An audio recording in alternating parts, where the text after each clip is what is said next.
We do have a quorum with myself, Councilwoman Evan Siegel, Councilman Gregg, Councilman Huffman, Councilwoman Johnston, Councilwoman Porterfield, Vice Chair Spain, Councilwoman Suara, and Councilwoman Webb. If you are on the committee, if you could put your little placard up.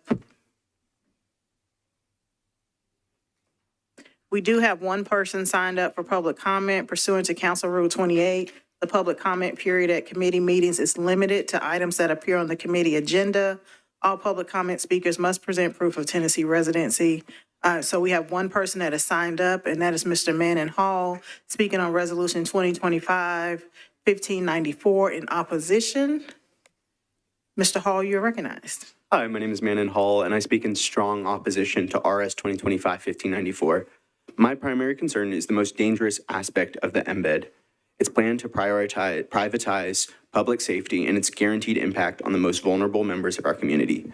The resolution and the accompanying ordinance allocate a significant portion of the initial $1.5 million budget for what they call safety and hospitality services and cleaning and safety enhancements.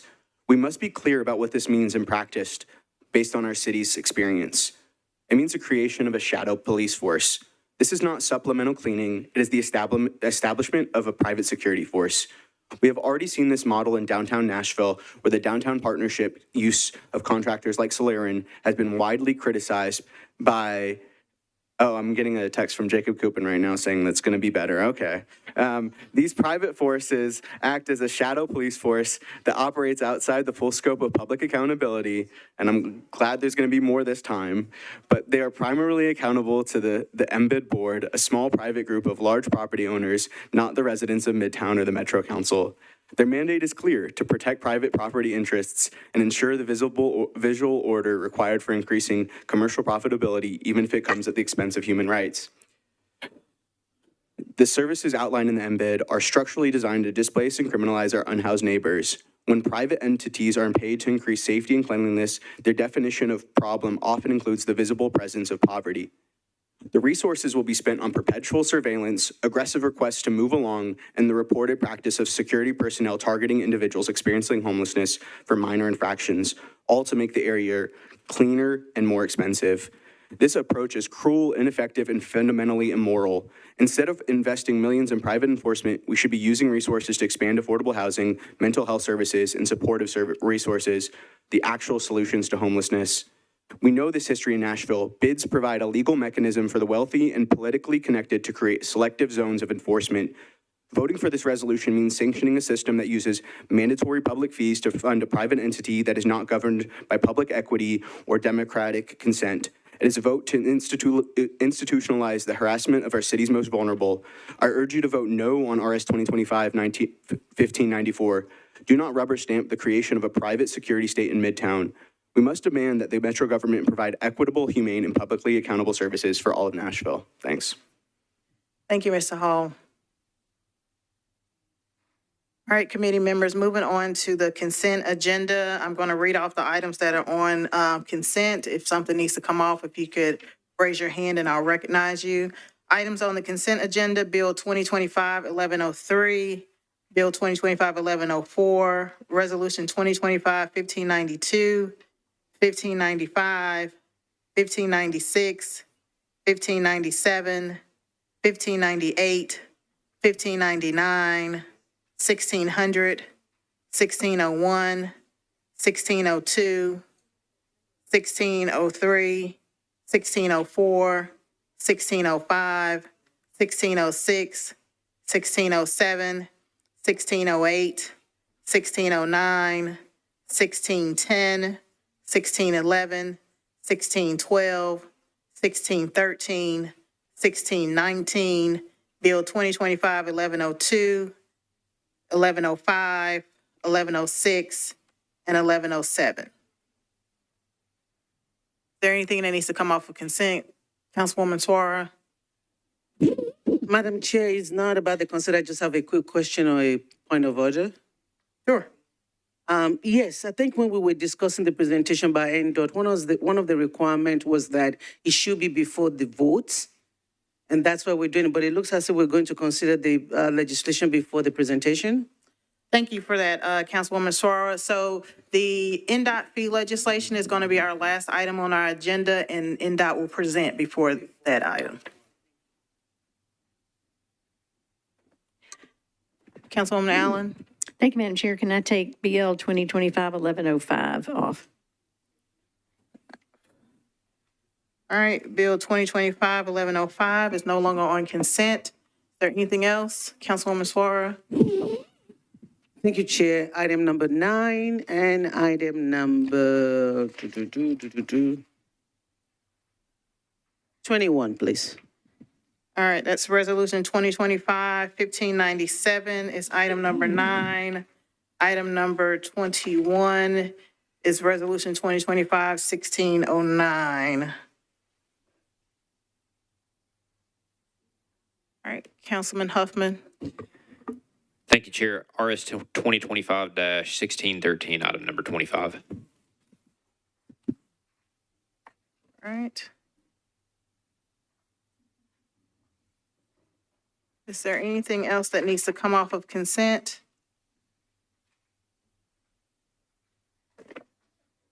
Councilwoman Porterfield?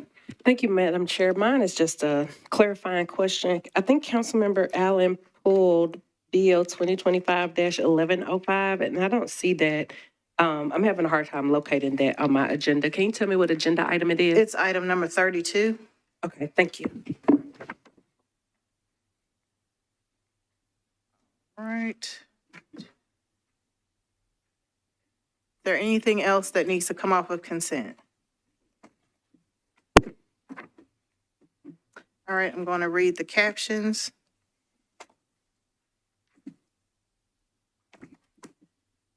Bills on public hearing, item number 1, Bill 2025-1103, Cap Taylor, Toombs, and Horton, an ordinance approving amendment number 1 to the Casey Place redevelopment. Isn't there an amendment? Okay. To the Casey Place redevelopment plan and amendment number 2 to the Jefferson Street redevelopment plan. Item number 2, Bill 2025-1104, Cap Parker, Toombs, and Horton, an ordinance approving amendment number 2 to the East Bank redevelopment plan. Moving on to resolutions, Resolution 2025-1562. Oh, those have amendments, never mind. Item number 5, Resolution 2025-1592.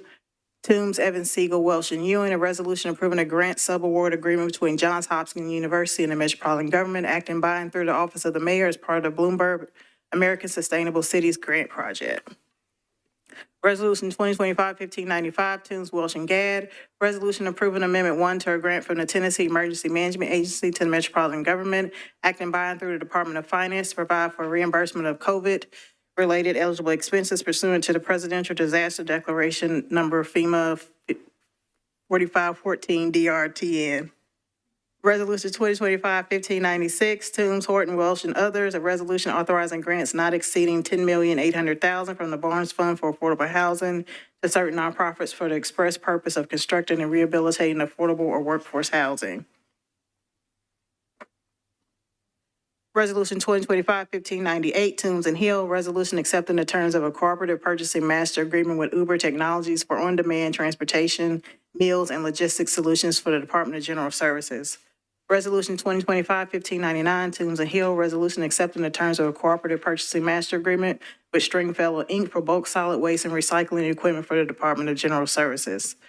Resolution 2025-1600, Toombs, Huffman, Welsh, and Gadd, resolution appropriating a total of $452,444 from the Metropolitan Government, acting by and through the Metropolitan Board of Health to street works and approving a grant contract by and between the Metropolitan Government, acting by and through the Metropolitan Board of Health and street works for the provision of emergency financial assistance, medical case management, nutrition services, psychosocial services, early intervention services, and transportation for participants in the Run Right Part A program.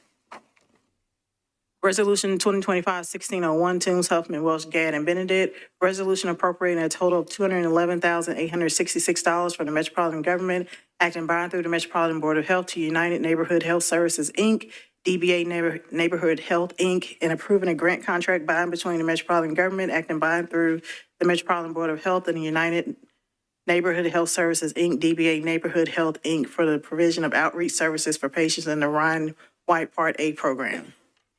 Resolution 2025-1602, Toombs, Huffman, Bradford, Welsh, and Gad. Resolution accepting a grant from the Friends of Metro Animal Care and Control to the Metropolitan Government, acting by and through the Metropolitan Board of Health to provide funding for various programs for shelter animals.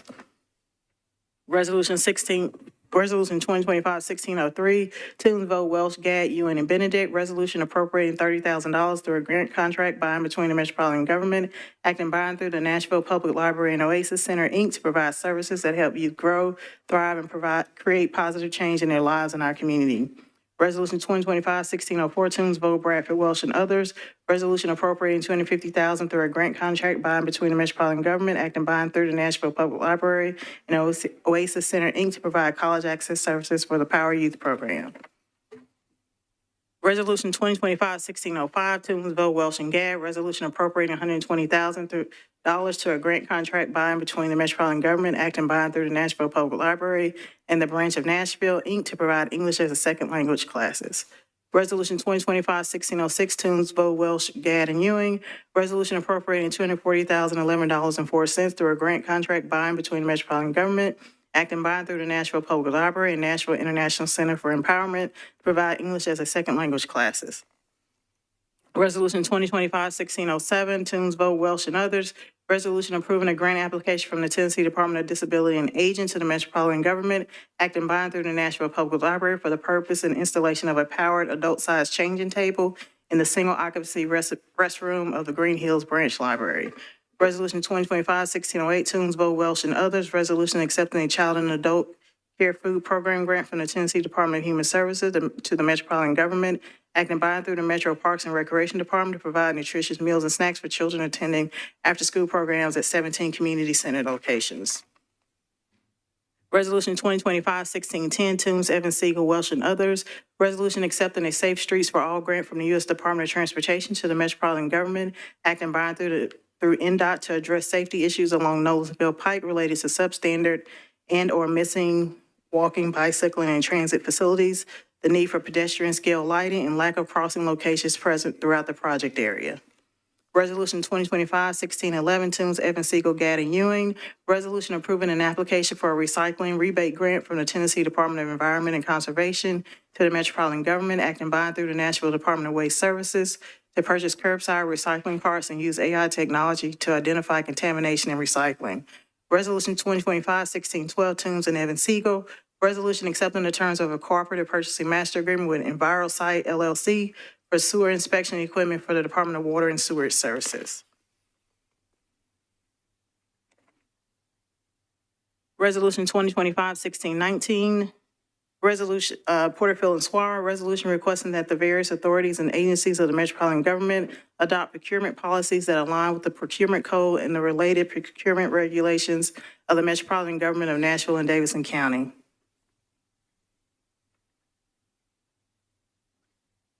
Item number 31, Bill 2025-1102, Taylor, Toombs, Horton, and others, an ordinance approving a lease agreement by and between the Metropolitan Government of Nashville and Davidson County, acting by and through the Metropolitan Board of Public Education and United Way of Middle Tennessee, DBA United Way of Greater Nashville.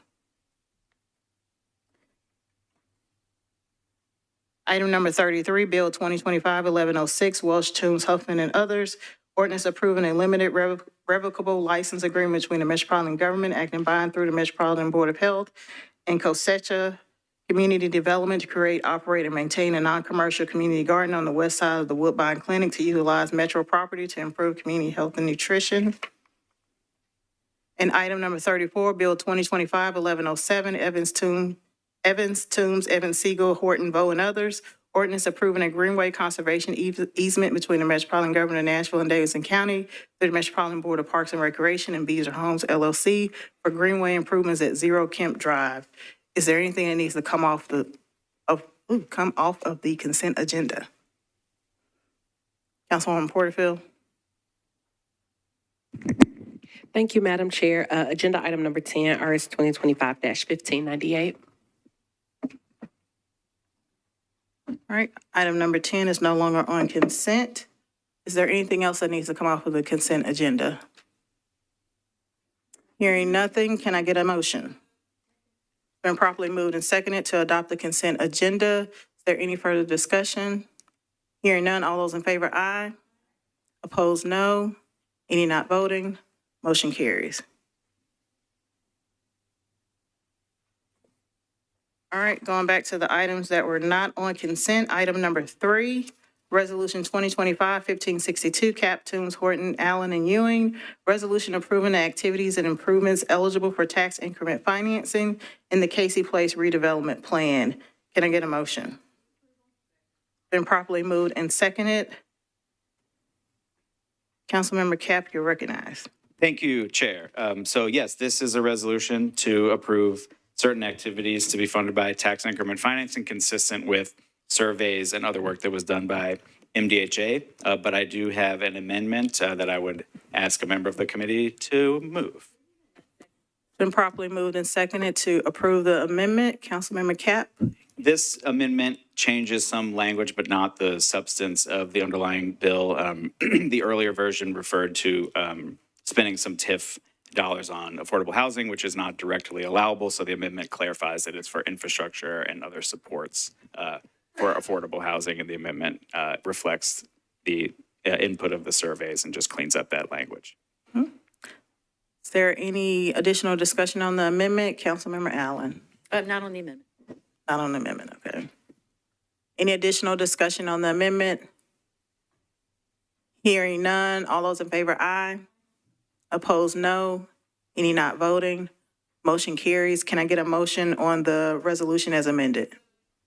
Been properly moved and seconded to approve the resolution as amended.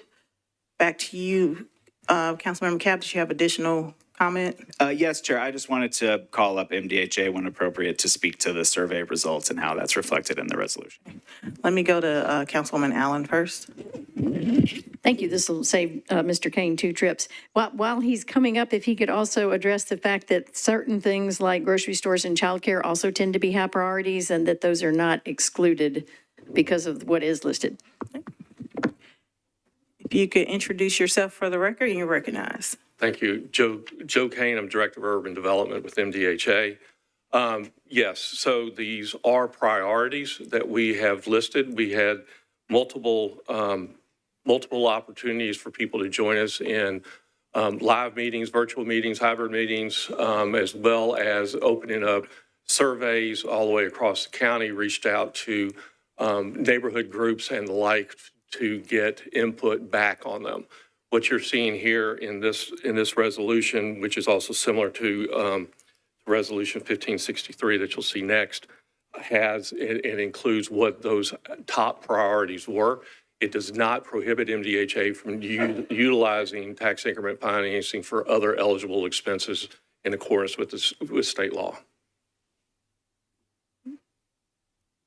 Any additional discussion on the resolution as amended? Hearing none, all those in favor, aye. Opposed, no. Any not voting? Motion carries. Item number 4, Resolution 2025-1563, Taylor, Toombs, Horton, and others. Resolution approving activities and improvements eligible for tax increment financing in the Jefferson Street redevelopment plan. Can I get a motion? It's been properly moved and seconded. Can I get someone to move the amendment? Been properly moved and seconded to approve the amendment. And the amendment is similar to the amendment in 1562. Is there any discussion on the amendment? Hearing none, all those in favor, aye. Any opposed, no. Any not voting? Motion carries. Can I get a motion on the resolution as amended? It's been properly moved and seconded to approve the resolution as amended. Is there any discussion? Seeing none, all those in favor, aye. Opposed, no. Any not voting? Motion carries. Moving on to item number 6, Resolution 2025-1594, Coupon and Cash. Resolution initiating the creation of a Midtown Central Business Improvement District and setting a public hearing regarding the creation of the same. Can I get a motion? Can I get a second? Been properly moved and seconded. Councilmember Coupon, you are recognized. Thank you, Chair, and thank you to the folks that came and commented. And saw my quick response to their concerns halfway through their speech. That's how fast we work. But really, really appreciate this effort over the last year, plus a steering committee of a number of residential and business folks in the Midtown area met to continue a project that was actually began by Mayor O'Connell back when he was a council person to build a business improvement district in Midtown. Through that time, we have engaged a consultant and we've built a plan and built boundaries and built something I think really, really great for the community and for the city. The neighbors are really excited about it. We have letters of support and engagement from multiple of the residential buildings, multiple business owners. So really something that the neighborhood's excited for and in support of. We also got to learn from the CBID, as was alluded to earlier, and some of the concerns that rose with interactions with homeless and unhoused and other pieces that concerns were brought up with. And so to that effect, we've learned from that. And so in the ordinance, so not the resolution, but the ordinance itself, there is a section that has a annual interaction report that goes to Metro Council talking about documented interactions, use of force, trespass warnings, exclusions, arrests, different things like that. We don't anticipate the concerns or challenges that we saw downtown. There's thousands of bids across the country that are operating. We don't really hear of that concern. I'm sure some of them do, but a lot of them don't. But this bid in particular, we looked at what the feedback was with the downtown bid and incorporated that into the legislation in a number of places. So again, really well supported by neighbors. I don't think I've heard a single person yet be opposed to it, and really would ask for y'all's support. And again, just to make sure, to clarify, the legislation before us tonight is the resolution that would initiate the process, that would schedule a public hearing for members of the community to come out and speak on it. And so this is just getting the process started. There's time for conversation around it. But again, also as we learned with the bid over the summer, we are on certain clocks. So these are not bills that are typically deferrable outside of this certain pacing. So this resolution is timed such that the public hearing would be on December 16th, which would have a second reading deferral baked in. But outside of that, you have to hit those benchmarks per state law. So again, hoping that my colleagues are in support and happy to answer questions and continue the engagement as we work through this. Thank you. Thank you, council member. Is there any additional discussion? Councilwoman Suara? Thank you, Chair. Yes, the way that bid works, I know that with the people in the area supporting it, I think that's very good. But one of the concerns that came with the downtown relates primarily to the company being used and the use of Tennessee Highway Patrol and how that interaction impacted our unhoused population in that area. So for this particular one, do you know whether these are Metro officers in this area, or is this still the same company? And so we want to make sure that those issues specifically are addressed as we continue to move forward, if you can speak to that. Councilmember Coopin? Yeah, it's a great question. I think something that's worth continuing to discuss. There isn't really currently any particular company that's hired, or what this is just doing to be allocating the funds to the nonprofit corporation who then could decide how to spend them. So there's not a particular company or people hired, or the money could be used totally for ambassadors versus police versus off-duty security. There's a lot of different options, but I think that's something certainly worth discussing as we go through. If that's a core concern, I'd be open to working with my colleague on how to address that in the legislation. That's okay. Any additional discussion? Councilwoman Porterfield? Thank you, Chair. I just had a question for the administration table. Do we know why it wasn't finished while then Councilmember O'Connell was working on it? Like, do we know what the barriers were or what the concerns were at that time? And should we assume that the administration is supportive if this was something that the mayor worked on?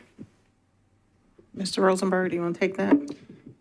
Thank you, Madam Chair. Dave Rosenberg with the Mayor's Office. Councilmember Mayor O'Connell did not work to pass an MBID while he was on council, and we just became aware of this when it was filed.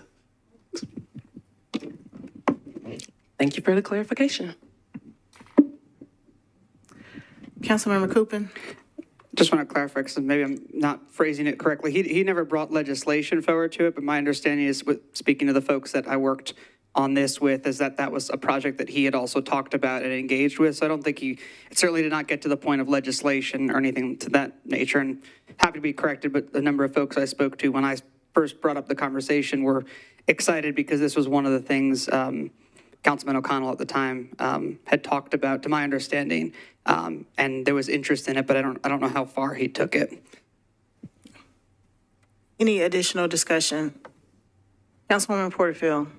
Thank you, Chair, and thank you, Councilmember Cooper, for giving that additional context.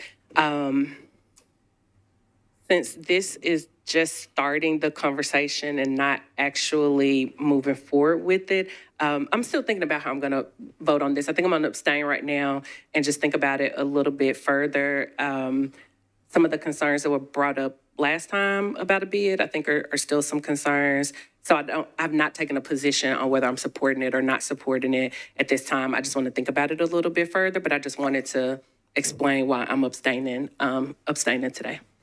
Thank you, Councilmember. Any additional discussion? Councilwoman Allen. Thank you, Madam Chair. I signed on to this because I have worked in some of the smaller business districts in my old district when I was a district council member, because they needed help with landscaping and streetscaping and branding and things like that. So the purpose of a bid is to work with areas to see if there are certain things that would enhance their business district, and to make a pact with each other that we would be willing to have a smaller assessment added onto our tax, so that we can do things that maybe larger property owners can do, but as a collection of smaller property owners, that's a way to make that happen. So I will be interested to hear when the ordinance comes forth, if the owners have identified what their priorities are, and we may discover it's just mostly to get flowers planted. So I hope that we don't automatically jump to assumptions about how the money will be spent and make this more complicated than it may need to be. So I think that that's important information that I think we'll get when the ordinance comes out. Thank you, Councilwoman Allen. Any additional discussion? Seeing none, all those in favor, aye. Aye. Opposed, no. Any not voting or abstaining?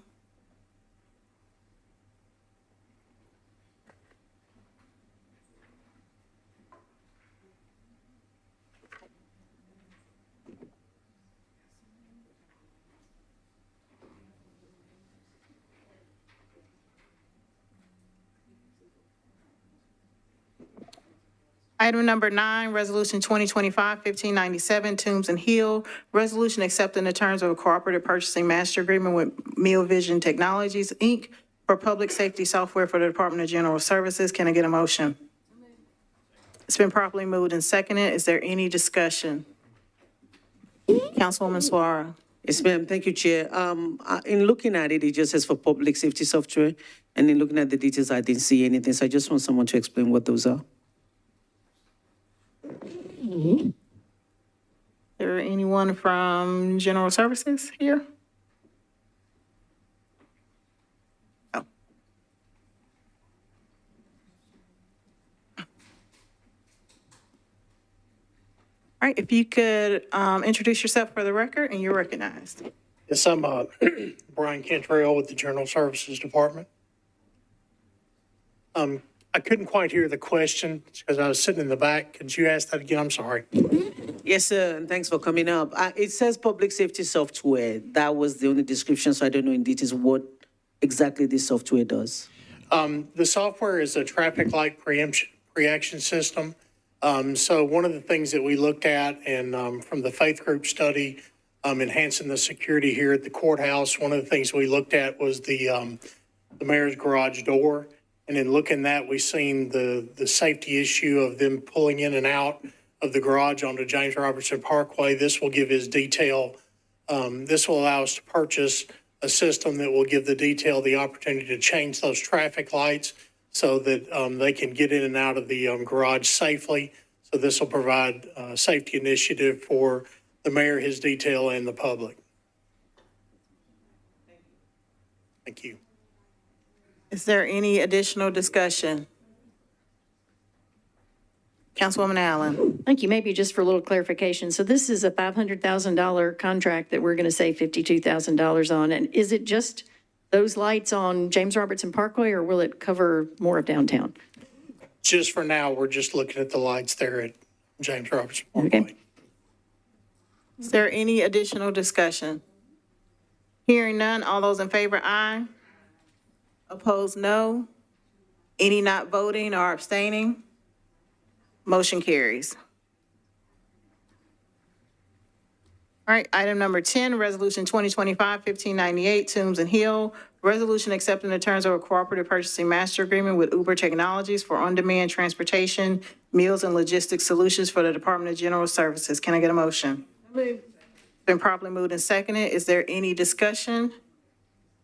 Councilwoman Porterfield.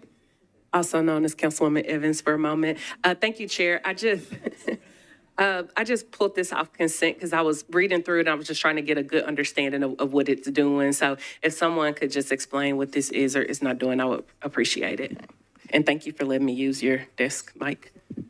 Mr. Kentrell, are you familiar with the next one, Resolution 2025-1598, the agreement with Uber Technologies? No, ma'am, unfortunately, I am not. Mr. Rosenberg can speak to it. Mr. Rosenberg? Thank you, Madam Chair. David Rosenberg with the Mayor's Office. Actually, we'd like to ask that this be withdrawn. This is not a contract. It's an effort to get better prices through Uber when General Services is working, where there's a need for transportation or meals, but they're going to bring it back at the same time they do for competitors out there and bring them all at the same time just to make sure we're getting better prices when that kind of thing is needed. So I would ask for a withdrawal, please. Okay. Well, that's easy. All right, moving on. Oh, Councilwoman Porterfield? Point of order, Chair. Are you going to withdraw it? I withdraw it. Thank you. Thank you. Council member.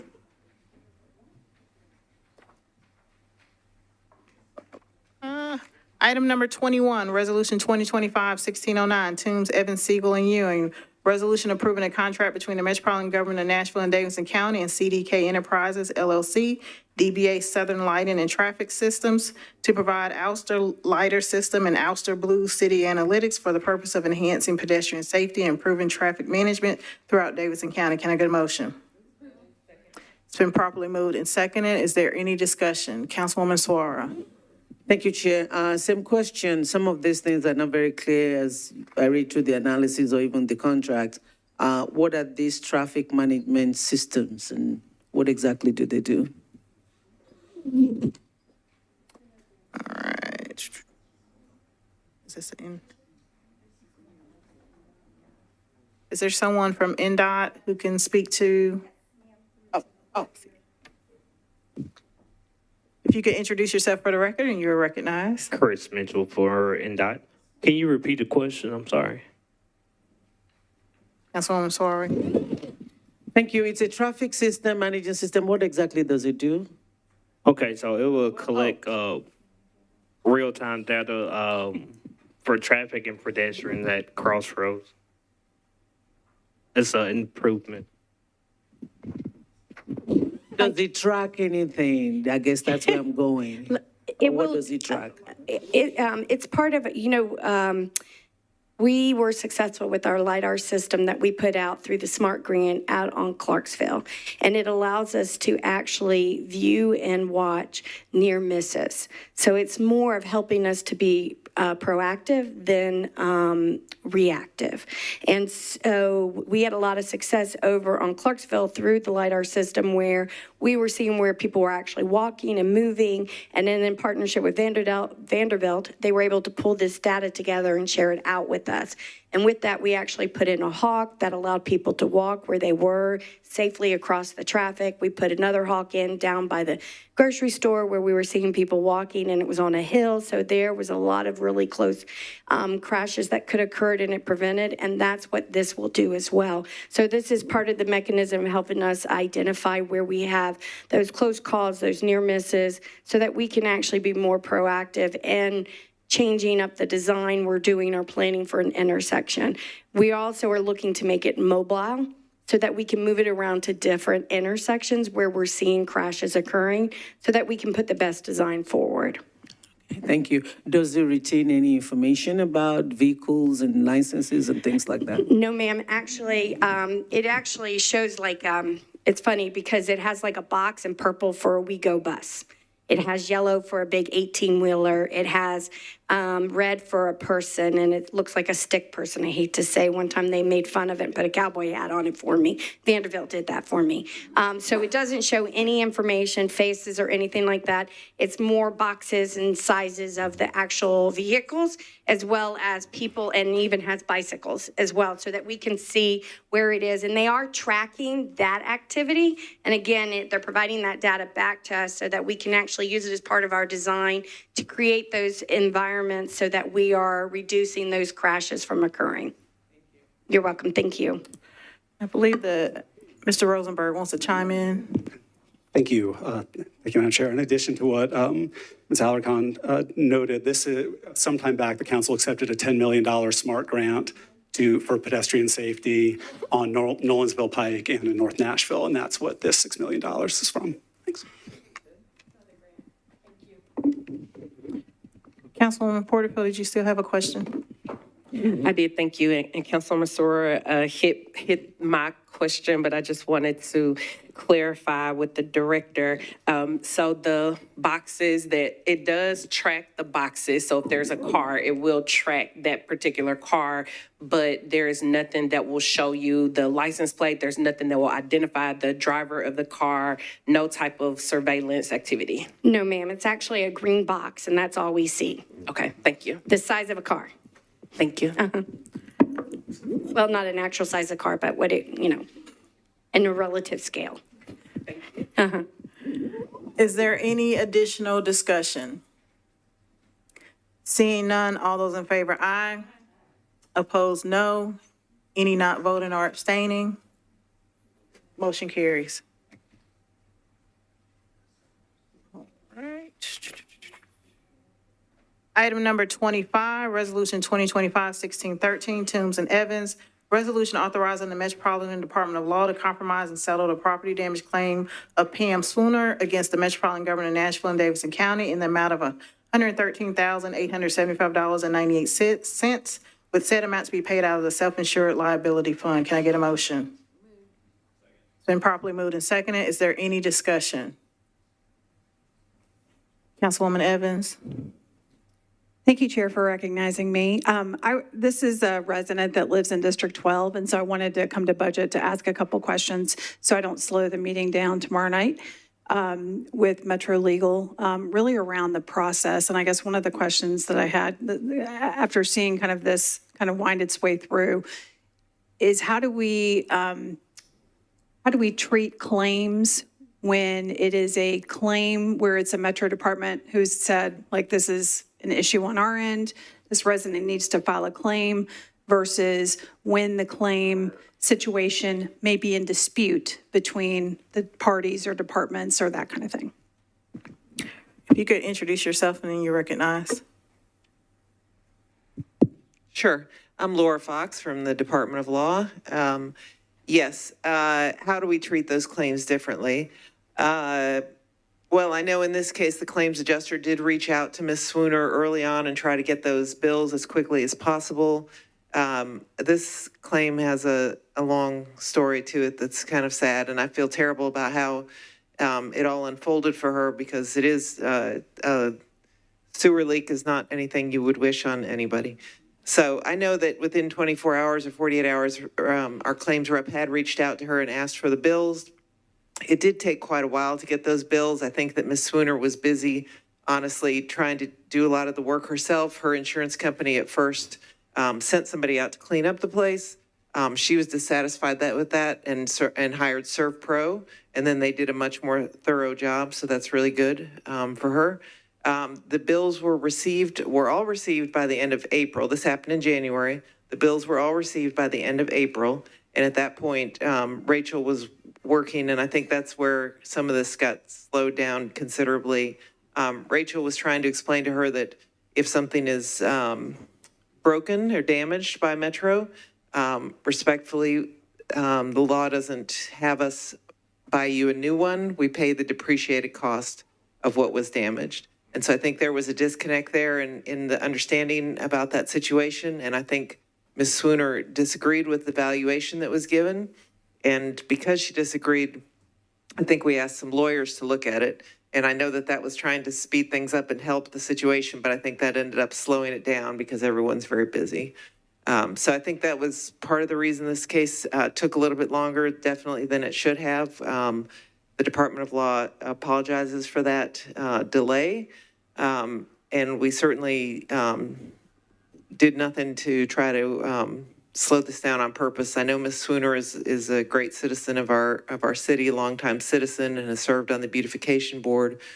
The situation just didn't happen as quickly as it did. I will say, in defense of the claims reps, there are 3 of them and they have over 200 cases each.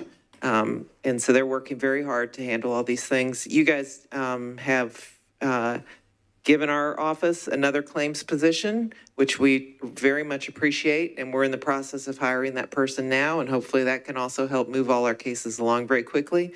But I'm happy to look into all of our processes and see if we can find a way to make them all more efficient.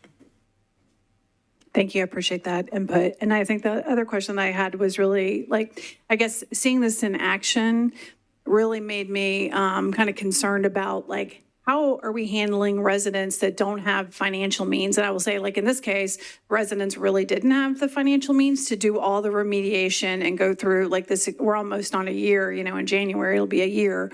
And that'll, I know we have some time before she would actually be issued kind of her check and the insurance company as well.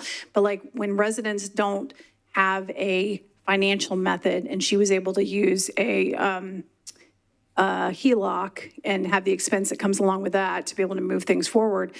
But like, what is happening? Like if somebody that didn't have those resources gets hit by the same issue, how do we treat those folks? And are they just kind of out of luck? Are we giving them like, here's your $10,000? Like, I'm just using examples because I don't really know. But that was concerning to me after seeing it flow through. Yes, and in this case, we are paying the interest on that HELOC to make sure she's held harmless from that delay. I will just say that ordinarily people are required to have homeowners insurance, I believe, as part of their mortgage. And so we don't really see a situation where a person has zero resources to do this. But our number one goal with all these claims is to move them along quickly because we know it costs homeowners money, it costs Metro money. A lot of times if there's an auto accident, we pay for a rental car. And so the goal of all these is we do not want these sitting on anybody's desk. And so that's our goal in these cases. Thank you. And then the last question I had was, connecting the original issue that caused the claim to begin with, how does it get connected back to the department? Because like in this case, a pipe broke. And there's some kind of mechanism, I think, on Metro Water's side that could potentially make it where this issue doesn't happen again because she was at the lowest level, in her subdivision.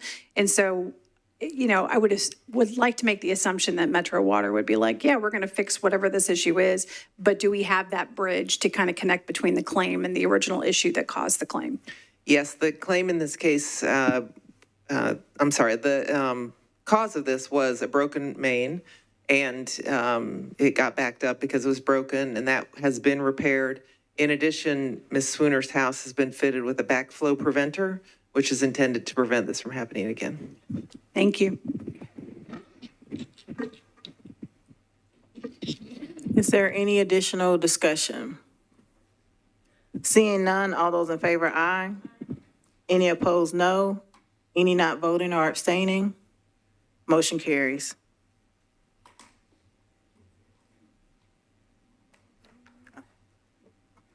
Thank you.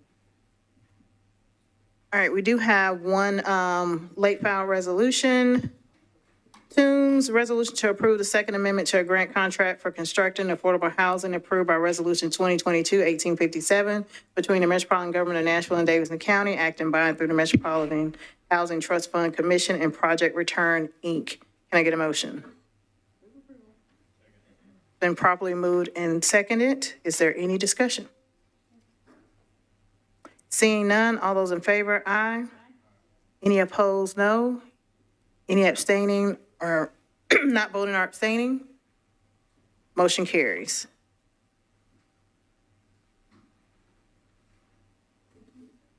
All right, item number 28, Bill 2025-1008. Allen, Rutherford, Cooper, Nash, and a lot of other folks, an ordinance establishing a voluntary attainable housing incentive program for Metropolitan Nashville and Davidson County for the purpose of authorizing certain incentives to be provided to property owners who seek to build multifamily attainable housing. Can I get a motion? It's been properly moved and seconded. Moving on to discussion, Councilwoman Allen. Thank you, Madam Chair. I'm going to need to move to defer this and would like to, call upon the Planning Department just to talk about how this can be a great tool in our affordable housing toolbox, but we just need to make sure that all the other pieces are in place before we actually pass it. You can introduce yourself for the record and you're recognized. Good evening, Angie Hubbard, Housing Director, Metro Planning. As the council member mentioned, this is a new tool enabled by the state of Tennessee a couple of years ago that allows local governments to introduce density bonuses, reduce parking requirements, and have some other incentives to voluntarily increase affordability in housing. This is a purely market-driven tool in that it doesn't require any Metro or any other public subsidy. So by state law, we do have to define where we would utilize this tool. So it would be in different zoning districts as we specify. And the affordability income targets, the amount of the incentive is calibrated based on the market conditions in that particular zoning district. Because the first one that we're looking to introduce it in is in the RL zoning district, and that is being considered before council. It would make sense for this legislation to track after the final approval of the RL zoning district in its final form so that we don't need to have any amendments on this legislation. Councilwoman Allen. Thank you. And so I would like to move to defer to the January 20th meeting. It's been properly moved and seconded to defer to the January 20th meeting. Is there any discussion? Seeing none, all those in favor, aye. Any opposed, no. Any not voting or abstaining? Motion carries. All right, we are going to put item number 29 at the end of the agenda. So moving on to item number 30, Bill 2025-1101, Ortiz, an ordinance to amend chapters 16.12, 16.16, and 16.20 regarding change of contractor permit fees for the Department of Codes Administration. Can I get a motion? It's been properly moved and seconded, and I'm going to sign on to this since the lead sponsor is not here. Is there any discussion? Councilwoman Porterfield? Thank you, Madam Chair. Can we get an explanation on this? And do we have someone here from Codes that can speak to if they've taken a position on it?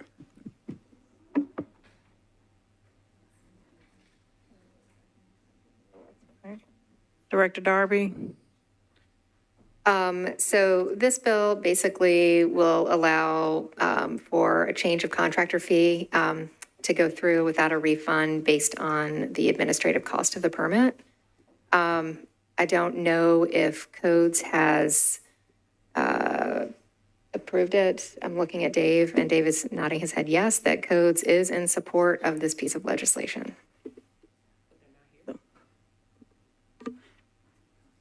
So basically, if you had a contractor on a project and they paid a fee, and then a second contractor came onto that same project, that second contractor would pay a prorated fee as opposed to the entire fee. And it is my understanding that the Codes Department is in favor of that. Councilwoman Porterfield? Thank you, Madam Chair. I would just love to remind our wonderful, hardworking departments that it is so helpful for them to be here when we have legislation that impacts their departments so that we can hear from them. So thank you. Understood, council member. This is a council member initiated piece of legislation. It's not a department initiated piece of legislation. So they're typically not here unless they're requested when it's not their legislation. And the lead sponsor isn't here. Mr. Rosenberg is happy to speak on it. Thank you, Madam Chair. I'm happy to speak for the administration, including codes. This codifies current practice. Right now, they're not going to double charge for a permit if a contractor is changed in the middle. So this is won't change anything that they're doing. Councilwoman Porterfield. Thank you for that. So if it doesn't change anything, why are we doing it? This, first of all, is codifying that practice. Second of all, there's some question about gray area, and it makes sure it's very clear when this takes effect. Okay, thank you. Is there any additional discussion?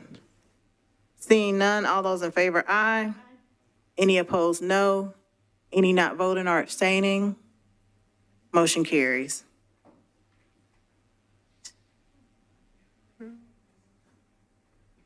All right, item number 32, Bill 2025-1105, Toombs and Hill, an ordinance approving amendment number 2 to the contract between the Metropolitan Government of Nashville and Davidson County and Cigna Health and Life Insurance Company for administrative services for the account-based self-insured medical plan. Can I get a motion? It's been properly moved and seconded. Is there any discussion? Councilwoman Allen. Thank you, Madam Chair. I just had one question. My understanding is that this is because part of the contract expires in 2027 and the Sigma part goes further, and this to align them to end at the same time. And my question was, is it possible we could get a better deal with cutting them both off at 2027 and looking at other providers at that point? I just would love to know how the decision was made that that was our best economic option. There's someone coming in the back. If you could introduce yourself for the record and you're recognized. Sure. Hi, Ginger Hall. I'm from Metro HR, Assistant Director overseeing benefits. Councilmember Allen, your question's a great one. What happened, we went out, we take the medical plans out to bid. They're 5-year contracts, so 60 months is what usually happens. In this situation, one of the medical contracts had an appeal, which held it up. So that one didn't get signed at the same time as the other one. So we're actually going to get a better deal by extending that one a year because they're not going to increase the rates. If we could break the 60-month contract, which I'm not sure we could on the other, to bring it back to 27 and go back out to bid, the rates will definitely raise. Does that help answer your question? Any additional discussion? Seeing none, all those in favor, aye. Any opposed, no. Any not voting or abstaining? Motion carries. All right, going back to item number 29, we do have a presentation from NDOT before we consider item number 29, which is Bill 2025-1063.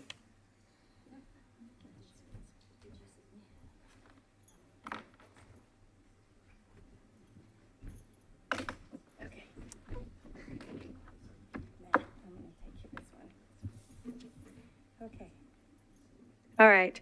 I know I'm in between everybody going home, so I will run through this very quickly for everybody. But thank you. We appreciate this opportunity to talk about the fee study and our permit update. So real quick, I just always like to start with the reminder of our mission. This has actually been revamped since the department was put together, where we're really recognizing that we want to build a reliable public infrastructure system for our community as a whole, for Davidson County. So why NDOT conducted a fee study, and it was mainly for cost recovery. So we actually hired a company through the procurement process that came in, and this was to help us discover what is the actual cost of our fees for the right-of-way. So up here, as you can see, we wanted to make sure that we had the obligation of covering all of our costs. The study was strictly to our right-of-way. It has been since 2003 that we have actually done a fee increase on some fees. There have been a few that have been adjusted. And so that is why we're bringing this forward at this time. So it's been over 20 years, 2 decades, I like to say, since we've done it. And this is also going to help us with improving our overall customer service. So how did we get here? So just to start real quick, we began engaging multiple industry folks back in February. I actually went out and visited many of the different industry folks and provided them with a presentation about the fee program and the fee structure and the recommendation of a 3-stair-step approach of doing this, as well as a timeline of when we would like to move it forward. Had actually provided that we were looking for feedback and comment and concerns that they had with the fee study, because we were looking to actually provide this as part of our budget, and that we would be looking at putting the fees into effect beginning July 1st. In August, however, when we actually filed the legislation, there was some concern that was raised, so there was another initial stakeholder conversation that was had in August, and when we sat down, some of the conversations that was had and their feedback was such as listing fee amounts and effective dates clearly in a table. So we actually made up a table, which is in your fee package today, that actually shows the fee and who all is responsible for it, because some of the fee increases does need to go before traffic and parking. Some of it will go before Transportation License Commission, and some of it will actually is coming before y'all. So that was something that we did, delaying the effective date for the 1-year increment until July 1st. Well, we actually started on July 5th, which is the first Monday after the new year. So it just makes it much easier from a business perspective. Exempt from 1-year increment of all permits that have been approved prior to January 1st. And as I was asked earlier in transportation and infrastructure, everyone that applies for it prior and gets the permit prior to the January 5th days is on the old rates, everyone moving forward, because we calculate for all of that in that rate fee in the beginning. And then after January 5th, the new rates will actually kick in. Wanted to delay the effective dates for year 2 and 3 increments and applying the same exemptions. Again, this is about cost recovery. When we approached the industry back in February, it was about doing it over 3 years versus coming in and saying, okay, we're going to increase this to this, because some of the areas were actually over 1,000% increase. And knowing that that would be a big demand and a big impact to their bottom line, that's why we took it over a 3-year period. Clearly stating how the subsequent increases will be calculated and when they won't apply. So again, this is to be based over a 3-year period. And we have a chart later on in the presentation to share, but just wanting to know what some of their concerns. They wanted an annual report, which we did add that to the legislation, bringing about an annual report of the increase in what the fees actually did, as well as what we hired, when we hired them, what process improvements we've done, and as well as we are actually already tracking some KPIs today.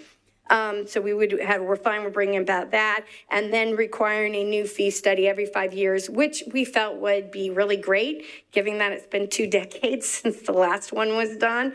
We felt like 5 years was much more reasonable and obtainable for everybody. And then we hosted in October a virtual follow-up with everyone to see if they had any questions and answered, as well as providing feedback to everyone that was there in August. So this is what we budgeted in FYI 26 that was actually approved by y'all. In the right-of-way permit inspections, we would actually look at adding 10 new full-time positions at a cost of $1.2 million, and then also 5 FTEs at around $393,000 to improve the number of folks that we have actually putting up permit banners. We actually have a big push for this. We get a lot of requests for it, and unfortunately, we don't have the ability today to meet all of the folks that are asking us to do that. So this is the request that went before y'all as part of the budget process and approved. However, we have not hired anyone to date, because this money is something that the mayor allowed us to have as part of the cost recovery, and allowed us to keep that cost recovery in our budget to supplement it with individuals so that we can continue to move ahead on what we're trying to do of providing excellent customer service.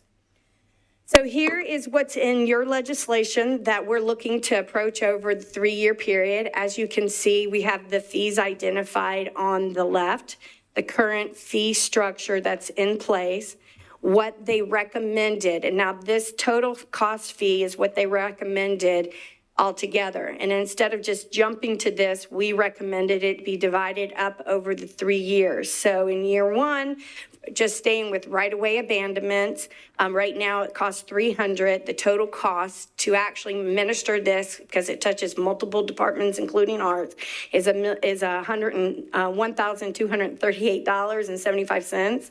But instead of just jumping to that number, we're actually recommending year one, we go to 600, year two, we go to 900, and year three, we go to 1,200. So these would be the fee increase that we were recommended. Then we also have streets and alley. And as you can see, some of these are pretty significant increase, especially if you're looking at the excavation permit.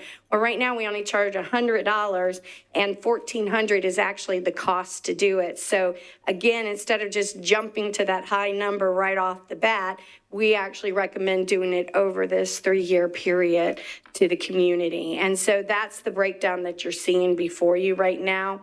The multimodal access closure exception, this is when someone comes in and they want to close the right-of-way for more than 7 days. If you remember under Mayor Cooper, we actually had a request about not closing the right-of-way for extended amount of time. So a policy came before y'all that we refer to as the MAC.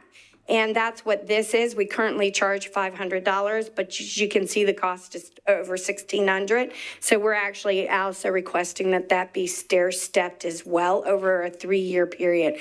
But this is a this is a committee that is put together, really reviewed to make sure that the developer is actually really needing the right-of-way for that long of a time, and they've done a really good job about keeping more of the right-of-way open for a longer amount of time than what used to be the practice here in Nashville, so super proud of them. And then, of course, we had some conversations earlier in transportation and infrastructure on the sidewalk cafe permit. Currently, right now, we charge $100, and then the other part of this was actually for cost per square foot, and it was based on the average square foot of downtown, which right now is around $32, and so it can get pretty costly if you're actually using 500 square feet outside. That's pretty uncomfortable. So, and working with Council Member Parker, who was actually the gentleman who actually brought forth the sidewalk ordinance to outside dining ordinance, first. We felt like stair-stepping it would be better, eliminating that square foot altogether. And then that's how we came to the 0 to 500 being one rate, and then 501 to 1,000 another rate, and anything above 1,000 would be a final rate. So that's what it will be before you. We need to update that, but we finalized that all late Friday afternoon, so I apologize for that.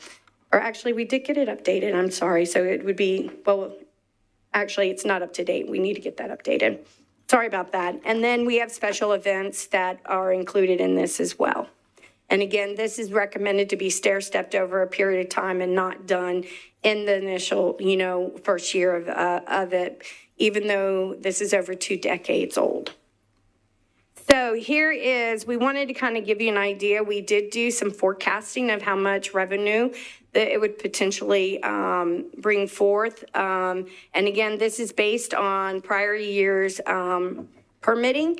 And we're actually, just to let you know, over the past 3 years, we've actually been seeing a drop in the number of permits that have been requested.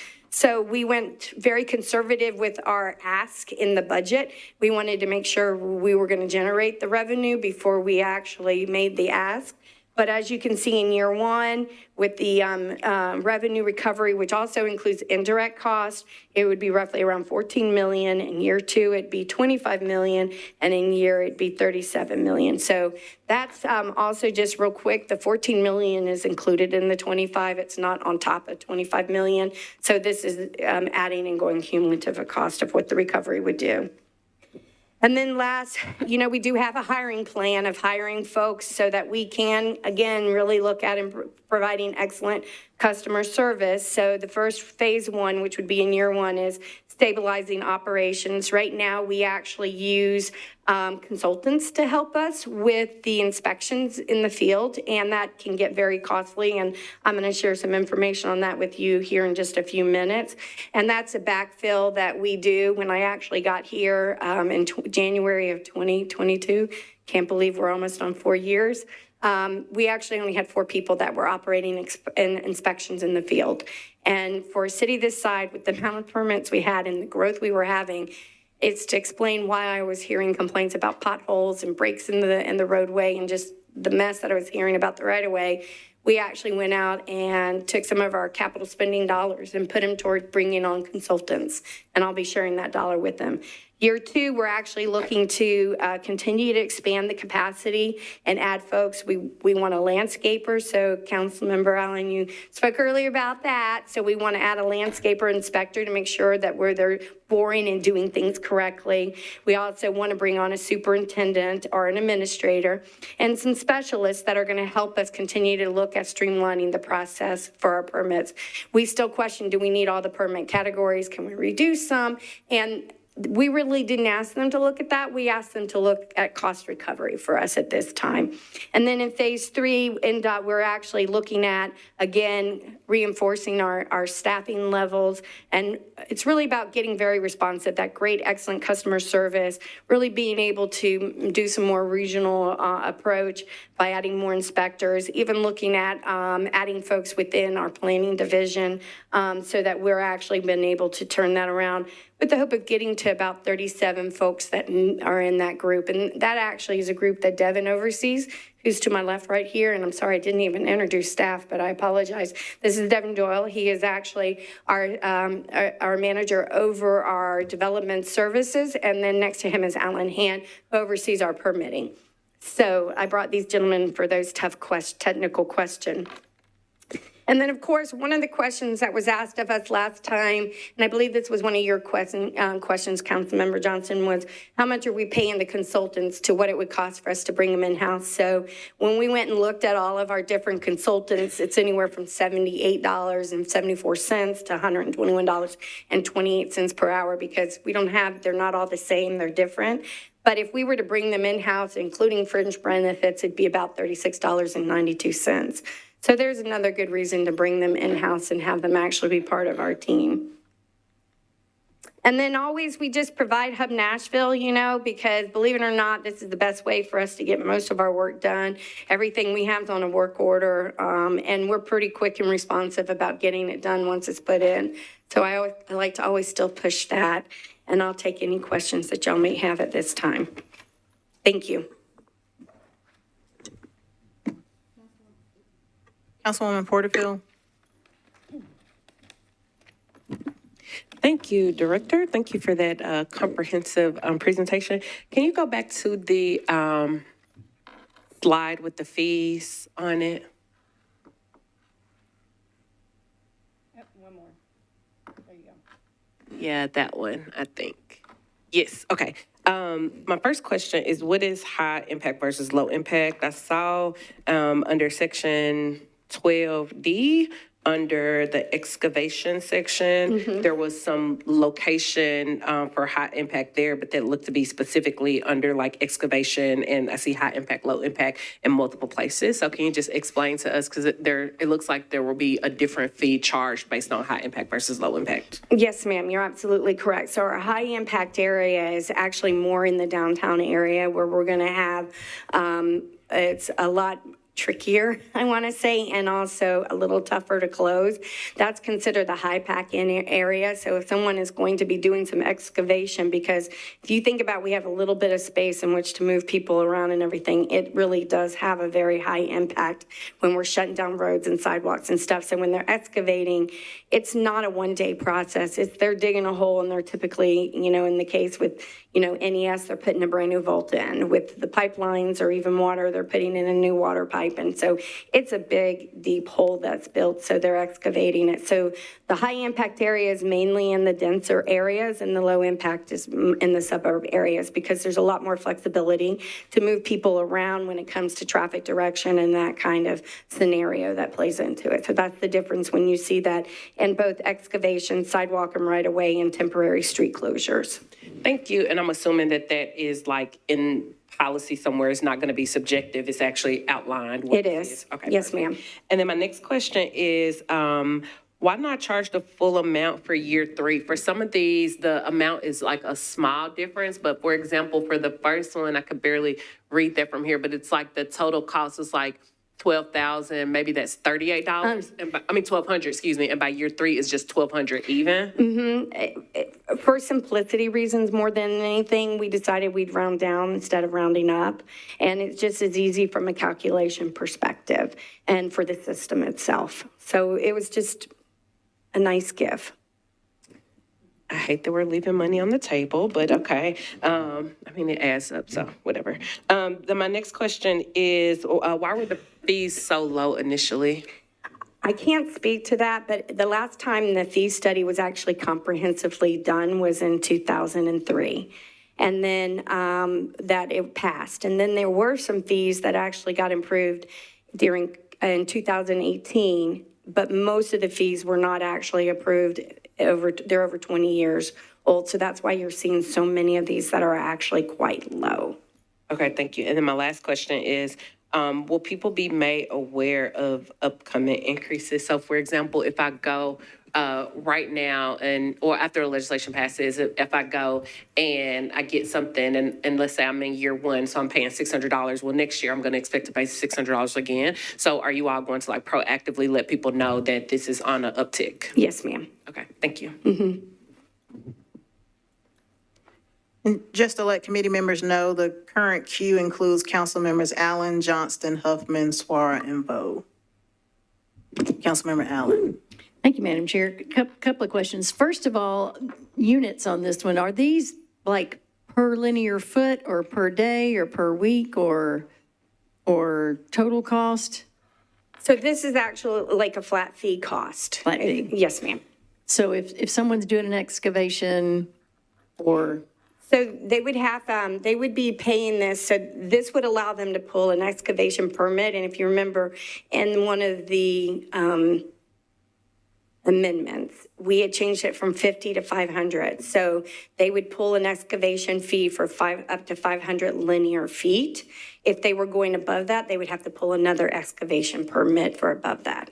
Okay, so it's a permit for 500 feet worth of excavation. Correct. Okay, and then if you... Okay, I wanted to check, make sure I was quoting it correctly. Thank you, yeah, because I had seen that in there, so I just was trying to understand that a little bit better. And then if it takes you a week to do that, that's your fee, or if it takes you a year to do that, it's the same fee? How does... So remember, all these fees are based on 7 days or less. 7 days. If they go more than 7 days, they have to go before the MAC, because the MAC was something that actually came to council and got approved. And it says we only have the authority to shut the right of way down for 7 days. When you hit that day after day 7, it has to go before the MAC. It has to be approved as part of that committee review, and then their fees will be paid accordingly to that. Gotcha. And so they may, on a case-by-case, allow it for another 7 days or No, another ma'am. whatever? If you hit day 7 and you don't have it done, you're before the MAC. Gotcha. We're pretty strict about it. So when you go into it, we've had folks come in and say, no, we can get this done in 7 days, and we know it can't happen in 7 days. And we're like, no, you're going to the MAC. Gotcha. Because you can't do it in 7 days. And so then what do you charge them? Well, right now, the fee is $500, but that, if you see, is actually looking to go up to in the first year to $865. And then in the next year, $1,235. During that time, when they're in MAC, they'll ask for the excavation fee, they'll ask for the road closure, they'll ask for the sidewalk closure, and that's all calculated at that time. So they have a set rate of, they know what they're paying. So when Chair Evan Siegel was asking me about the fees, if they've already been calculated, they're paying the old fees. Anything after January 5th will be calculated on the new fees if the legislation passes. Gotcha. Okay, thank you.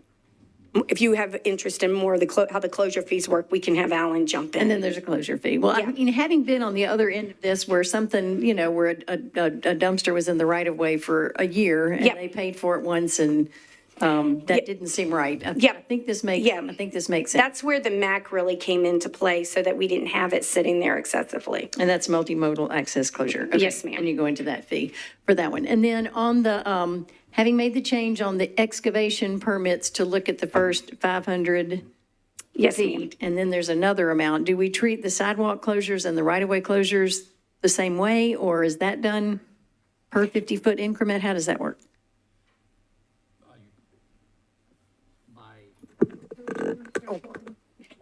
Sorry.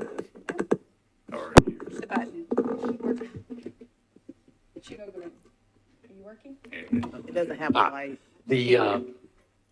When it comes to the closure permits, those are by sidewalk closure. They're similar, but they basically go by 5 days, and then anything above that is incremental by. Currently, it's been $10. That is a day. If it's in the high impact zone, it's another $10. So generally, it's $20 in the high impact area as well. So that would continue on beyond that 5-day period. It's kind of the first initial fee is what you're seeing there with those numbers increase. And where is that part spelled out? In the code. That's in the code? Okay, and that part's not changing. And again, is that for a whole block's worth of sidewalk or one little section of sidewalk It's or? per street. Per street. Per street segment. Okay, So if you have multiple street segments that tee into each other, each one of them would have independent fees for each of those. per street segment? Yes. Okay, that sounds good. All right. And so if a street is 1,000 feet long, for example, that's the total fee for that. For the excavation, that tends to be more localized, so that's why it's broken down to the 500 square feet. Okay, that sounds good, thank you. Councilmember Johnston? Thank you. In looking at the total cost fee, how was that calculated, those numbers for each of the? The total cost fee was looking at what it was actually costing us to do business. So they were interviewing every single individual that would be in that particular category. They took their salary, what it was, and so whether they were a consultant or whether they were an employee, they would then look at that as well. We asked them to gear toward it being an employee. And then they also added indirect cost into it. So what I mean by that, for example, there is a cost associated with, that we pay for finance, for legal, for all of those different areas. So there was sort of like that fringe benefit that fell in there with indirect costs that made up that overall total cost fee. So since this is supposed to be cost recovery and part of the costs that are in there are the consultants, which are charging 4 and 5 times as much as we would be paying when we bring people in, would it be smart to look back and say, if this was all in-house, which is the goal, or certainly way more in-house, shouldn't that be sort of factored into this total cost? Because I don't mind a cost recovery, but this shouldn't be just a revenue stream for the sake of revenue. And if the total cost fee is inflated because we are adding in the consultants, exorbitant in relation to in-house hourly fees, then I think we should look at that. I don't disagree. That's why we said we'd commit with 5 years, and I think I misspoke because this is based on what it would be if it was an employee. So, for example, I have 14 who are folks that are consultants. So when they're doing that number, they're counting on how many employees I have, even though they are consultants, but they're basing it on what my average cost is for in-house employees. So I think I didn't make that very clear. So I may have. Yeah, you said the exact opposite. I have 4 employees that are currently being paid through our budget. And I may have, let's just say 15, I don't know the number. How many do we have? 15 employees that are actually, we hire in. So that's a total of 19 employees. So they accounted for those 19 employees, but they were all paid for as if they were employed by Metro. They were not counted for as consultant at a consultant fee. This study looked at what that cost would be if they were actual employees. But at this time, we had this many folks working for us. So that was the number that was used to get to that fee. Does that make sense? I don't think I made myself clearer on that earlier. So the total cost fee does not take into account hourly fees for consultants at that higher rate. It is all based off of fees that we would be paying folks if everything was in-house. Yes, ma'am. The only thing it did is it accounted them as an employee considered that as an employee that we currently needed to do the work. Sorry, I didn't mean to make that unclear. My apologies. Councilmember Huffman? Thank you, Chair, and thanks, Director, for coming with your team today. Just curious, a couple of questions in regards to communication. What outreach have y'all done outside of us and the mayor's office? Could you just give us a little insight into that? Yes, I actually started visiting many of the different associations you see up here at the top. I actually went out and did a visit. I went to their board meetings. I did a presentation to them, basically explaining the fees, how we came about the fees, the 3-stair step, provided a timeline schedule, what we wanted, and asked them for some feedback to come back from it. Any red flags, any concerns, all of that. Those concerns we took into consideration and made adjustments before we ever moved any of the legislation forward. And that was typically done in February, March, and I think also in April. I had one meeting in April, but I had visited the Home Builders Association. I actually sat with the builders and contractors. I also went to NEOP and the general contractors. I went to a lot of their board meetings and actually made a presentation myself so that I could explain to them what it is we were doing and why we were trying to do it. And then ask them for that feedback, that concern, and the 3 steps. I will say that most of them were very appreciative that we were looking at the 3-step. I had a feedback that came back that they were concerned that at some point we, with the CPI, we may generate more money than what was the cost recovery. So that's why we committed to doing a fee study every 5 years. It's just a good practice anyway, but that's why we committed to that, because as Councilmember Johnson had mentioned, this shouldn't be about revenue, it's about cost recovery. And we wanted to make sure that our cost was always in line of what it really costs to be doing business, not generating revenue just to generate revenue. So those were some of the typical concerns that came back to me. Thank you. And yeah, I definitely don't doubt that you've done your outreach. Now, when in the early days when you were introducing this to us, the first go around, there was on that note, a communication that went around saying that certain organizations were on board. My next question to you is, why would some of those organizations be coming to me saying that, well, those conversations never happened? I'm not quite sure, but I'll be more than happy to share my calendar where I actually participated in the meetings, some email feedback that I received from the different organizations as well. You know, received a lovely card from an organization that they were comfortable with everything. You know, it's scary times. We got a new administration in, and federal levels kind of changed some of the game. I think there was just some concerns, and people became a little weary. No, I mean, like, as in the last couple of minutes, too. I've got people texting me that are watching this that are saying that conversations never happened. So I just want to make sure that's on the record. All right, so want to also talk about neighborhood impact a little bit.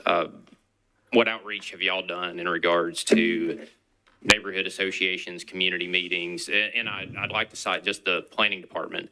They did an excellent job the last 6 to 8 weeks. We've got some pretty big zoning changes that are coming that we've been talking about.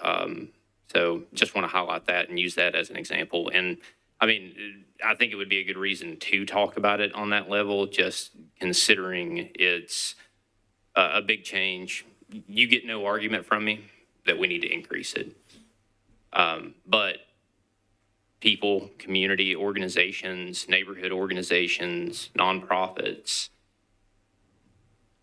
they need a heads up. So what have you done on that? So one of the concerns we did hear from the neighborhood side was the concern about street closure and the costs going up there for their events. So we actually created a whole brand new program for street closures where if it's a neighborhood, they could actually come in and put a request in at no cost to close the street for their neighborhood to have an event. We actually designed a appropriate traffic control plan that they would implement, and they can actually come in and check out the equipment to actually put that neighborhood plan into place. And as a matter of fact, we had over 41 neighborhoods take that into effect over Halloween weekend. We had over 41 folks that actually came in, got the equipment from us, got the traffic plan, put in the application, and it's no charge to the neighborhood, because we heard that loud and clear. We want to kind of create those open streets and those safe streets for the communities. So we kind of created that ahead of time, hearing that concern. We implemented that back at the beginning, I want to say probably in like March and April through the mayor's office. And actually have seen it slowly climb up, but had quite a big take over the Halloween weekend. So we were super excited about that. Well, last question, Chair, and then I'll move on. I know it's getting a little late. Is the consultant's report public, or was that just given to us? No, it's public. I made it available to all the associations and everyone that I had a chance to speak to, anyone that asked for. We've been making it available. I'll keep it there for tonight. Thanks, Chair. Thank you, sir. Councilwoman Suara. Thank you, Chair. Let me say that I'm very much in support of us recovering what we're putting out there. And I think that people that are doing business and making money on public property should be paying for it. So I want to put that there. But I want to relate something to you so that you can understand where I'm going to come from my question and comments. So when this came up, I got a call about this calculation is not right. This report is not correct. We getting billed excessively. I was made to understand that the consultant's report actually made reference to other cities, and I'm going to use the Sidewalk Cafe as an example. And in that report, it actually shows that the cities that we're using as example were doing a flat rate.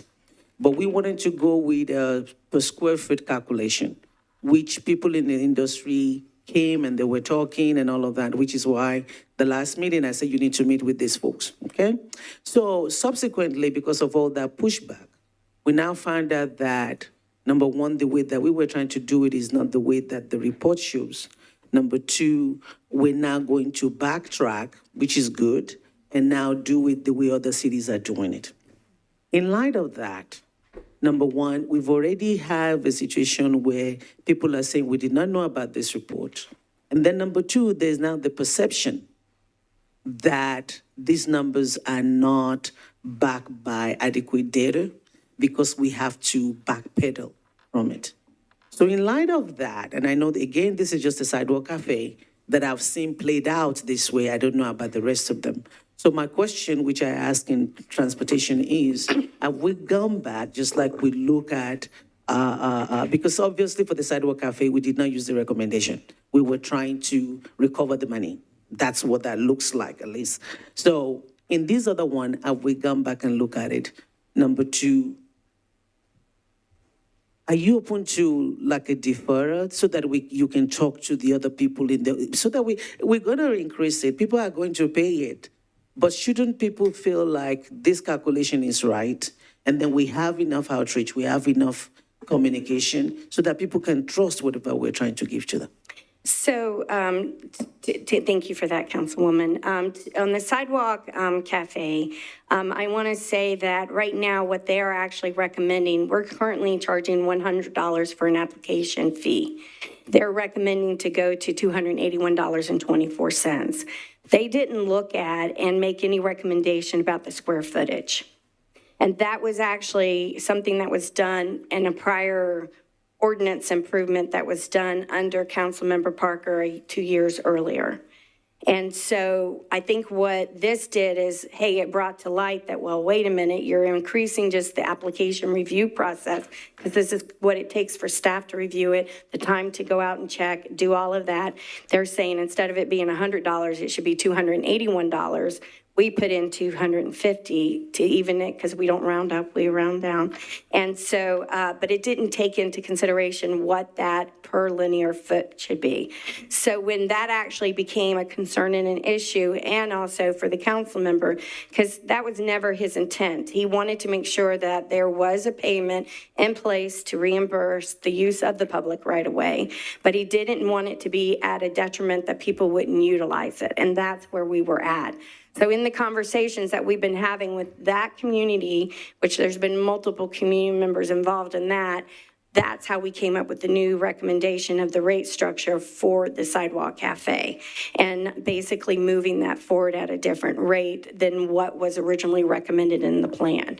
But nevertheless, the plan, the fee study, is recommending that we look at taking it up to the $281, because that's the true cost of doing the service and reviewing it, going out and doing the inspections and everything. Then the per square foot would have been the reimbursement back to Metro for the use of that square footage. And again, the council member wanted to incentivize the use of the right-of-way. He wasn't worried about necessarily accumulating back the revenue for the use of the right-of-way. So that's where the 3-tier came in, looking at what other cities did and how they've approached it. That was the way that the council member felt was most comfortable to approach it.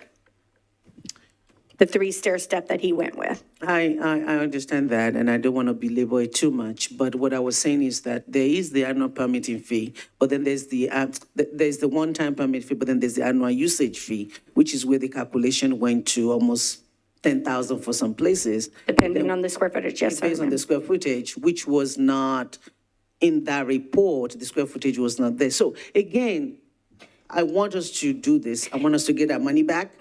But I'm saying that the people that pushed, and with the council member support and this industry that was pushing on the sidewalk, we now got it down from 10,000 to now 700 and something, which is good. We want people to be using it. We want to get our money.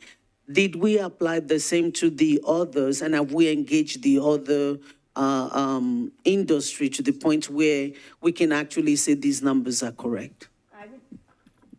I'm sorry. I am comfortable with the study and the way it was done. In the actual ordinance, it was very clear that the square footage would be calculated based on the average square footage rate of the downtown area. So it had a set defined how it would be calculated, and that's why they didn't calculate it. So I just want to put that on the record. What we had them look at is what is the true cost of doing business to generate that permit and get to that. So the back end, which was that per square footage, was what was really unattainable. I don't want to say unattainable, was not attractive to the community. Again, the council member wanted it to be activated. He wanted people to use it. And earlier I shared in the T&I committee, we actually have 15 of those permits, and they're all on Second. And right now we have a special event permit for Second Avenue because of the construction. So they could purchase all of that at zero amount. So we have 15 that are activated. Well, if we went under the other program, where we were doing it by square foot, which is what the ordinance reads, the average square foot of the downtown per square foot cost, it would then get them up to 8,000, 10,000. And to them, it's not worth it. And the council member, in talking with the industry, well, what is that price? What is that need to look like? And so that was the tweaking that was done to get to where we are today. And so instead of it being about what that application fee is and per square foot, it just went to a flat rate based on either 0 to 500 square feet, 501 to 1,000, or above 1,000. So that's what you pay, nothing more, you're done. Thank you. In your presentation to the industries that you had met with, did you present them with these fees as well? And were they receptive, or what were people saying about those? I didn't get any pushback. And yes, ma'am, we did present them with the actual fee study and everything that you see here in front of them. This was provided to them. And I didn't get really any pushback on the fees. The answer I got was, we appreciate the fact that you're looking to do this over 3 years and that you're not throwing this all at one time. The other thing that they had asked was, their concern was with the year 4-5 CPI yet becoming too expensive, that we would end up paying more. That's why we came back and added in that 5-year review no matter what, to make sure, one, that we were actually only recovering what we were cost. And hopefully with us, if we're able to bring it down, bring people inside where we don't have to pay for it, there should be, it should be the same, because we actually didn't use the consultant ones. But I do feel like it's going to make a big difference altogether, just in performance and customer service delivery. Thank you. Another question is, my understanding is that the ordinance, does it include every fees recommended by the study, or is just a certain one that we're doing? And if we're only doing a certain one, is there a move to add more later, or how would that work? So right now, we're bringing before you the fees that y'all are actually responsible for improving. There will be some fees that will be going before traffic and parking, and there'll be some fees that will be going before the Transportation License Commission, and where it's their authority. So we are planning on moving that all forward, but this was because this was tied to the budget. And last question, and then I'll be quiet. Thank you, Chair. Do you feel like, based on the work that you've put in, and I'm going to go with Councilmember Hoffman comments, which mirrors some of the things that I'm getting, that there's enough outreach and you've got enough support for this? And then would a deferral hurt this in any way? I'm just asking. I don't feel like a defer will help in any way. I think that we have done a lot of outreach with the community. I think anytime you're talking about fees increase, it's never an easy conversation. And I think people overall would like to say no versus yes. But the bottom line is this is what it's costing us to do business. And we are subsidizing a lot of that cost in the general fund that's taking away from us doing other things. So I feel like we have done a lot of outreach. You can always do more. We can always improve on that. I'm always trying to reevaluate the approach we take and how we can do it better next time. I think there's always room for improvement and growth there, as you know, as me and also as a team. So, but I do feel like we've done pretty extensive, especially with the help of the mayor's office, who's been involved, helping us really get some more of that outreach out there. I feel like we've done pretty extensive research that people are aware of this. Thank you. Thank you. Councilmember Vo. Thank you so much, Chair, for recognizing me, even though I'm not on the committee. And thank you so much, Director Alarcon, for the presentation. I just had a quick question regarding the temporary street closures and the low and high impact, because like you were saying, if neighborhoods were taking advantage of the other program where there is no fee. So just a question about that. How is that confirmed? So, for example, if the leader just applied under their name, not under the neighborhood association, how is that confirmed, and how is that going to be on the paperwork moving forward? So the biggest detail is that typically they're doing it for one day, and it's where most of these folks are doing it for multiple days. So it's not very often we get a permit asking for one day closure, except for when it's involving a neighborhood or an event such as that. So that's one of the biggest giveaways, I would say. But we do confirm and make sure. So if it is a neighbor that comes in and they want to close it down and do a block party, we ask that they also include the name of the folks on the street so we can make sure everyone is aware that someone's requesting it and there's no surprises. So we do verify things, but typically it's been homeowner parties, homeowners associations that have come forth and asked for it. We had, with the 41, we did have a few house folks. We had there was 3 women from 3 different households that came forward to close for their block, and they brought in signatures for the entire street, which they did the work ahead of time. We didn't even have to ask for anything. It was just really simple. So, and we lined that out pretty much in what it took to do the street closure. And so, again, we wanted to incentivize the neighborhood to use their streets in a different way.